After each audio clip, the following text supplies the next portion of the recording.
હિતોપદેશ: ચિંતાથી આજ સુધી કોઈ પણ કાર્ય પરિપૂર્ણ થયું નથી. સમય, સંપત્તિ અને સ્વાસ્થ્યનો ત્રિવેણી સંગમ એટલે સુખ. જે વસ્તુને તમે પૈસાથી ખરીદી શકતા નથી અને તમે પૈસા માટે તો ગુમાવતા જ નહીં. જીવનમાં સુખી થવું હોય તો તમારી જાત સિવાય કોઈ પાસે અપેક્ષા રાખવી નહીં. જ્યારે તમારા વિરોધમાં કોઈ બોલે તો ચિંતા ન કરવી, કારણ કે જેનાથી જીવનમાં કંઈ જ થઈ શકતું ન હોય તે માત્ર વિરોધ જ કરે. જ્યારે દુઃખ આવે ત્યારે આનંદમાં રહો અને સુખ આવે ત્યારે આનંદને દ્વેષ કાબૂમાં રાખો. મનની શાંતિ માટે મનની ગાંઠ છોડવી અર્થાત મનમાં કોઈ પ્રત્યે દ્વેષ દુર્ભાવ ન રાખવો. જ્યારે કુદરત ન્યાય કરવા બેસે છે ને ત્યારે તેની સાક્ષીની જરૂર નથી પડતી. પુણ્ય હોય તો રેતીમાં વાહન ચાલે, ધૂળમાં ધાન પાકે અને હવામાં હાથ રૂંઝે ને મોતી મળે. ધનથી વસ્તુ ખરીદી શકાય, શાંતિ તો સમજથી મેળવી શકાય. દુનિયામાં એવી કોઈ વ્યક્તિ નથી જેને સમસ્યા ન હોય, અને દુનિયામાં એવી કોઈ સમસ્યા નથી જેનું સમાધાન ન હોય. આકાંક્ષાને આંબવા આદર્શોની અર્થી ન ઉઠાવી શકાય. કોઈના સુખમાં નિમિત્ત બનીએ સારી વાત, પણ કોઈના દુઃખમાં તો નિમિત્ત ન જ બનો. પારકા તો પલળી જાય એક જ પળમાં, પણ પોતાનાને ભીંજવવા ભવ નીકળી જાય. સાચો માણસ ક્યારેય નાસ્તિક કે આસ્તક નથી હોતો, એ હંમેશા વાસ્તવિક હોય છે. મજબૂરી મોડી રાત સુધી જગાડે છે, જ્યારે જવાબદારી સવારે વહેલે જગાડે છે. લોકો જિંદગી ટકાવવા માંગે છે, પણ એક જગ્યાએ ટકવા નથી માંગતા.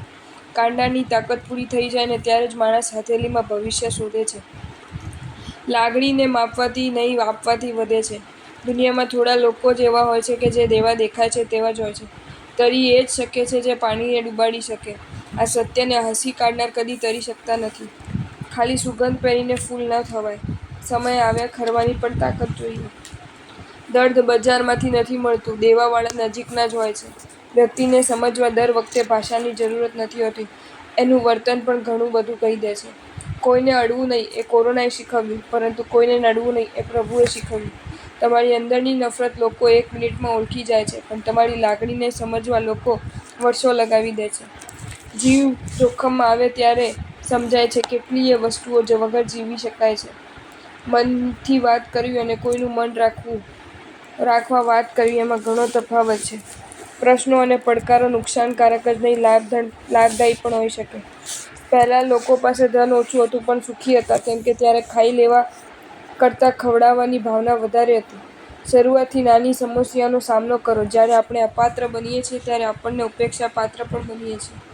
હસી પડવાથી પ્રોબ્લેમ પૂરો થાય છે, પણ પડેલા પર હસવાથી પ્રોબ્લેમ શરૂ થાય છે. વ્યક્ત કર્યા વગરની લાગણી હૃદય સાથે કરેલો ગુનો છે. મોટી ભૂલ કરનારને પણ કેવળ જ્ઞાન થાય, પણ નાની ભૂલનો બચાવ કરનાર ન થાય.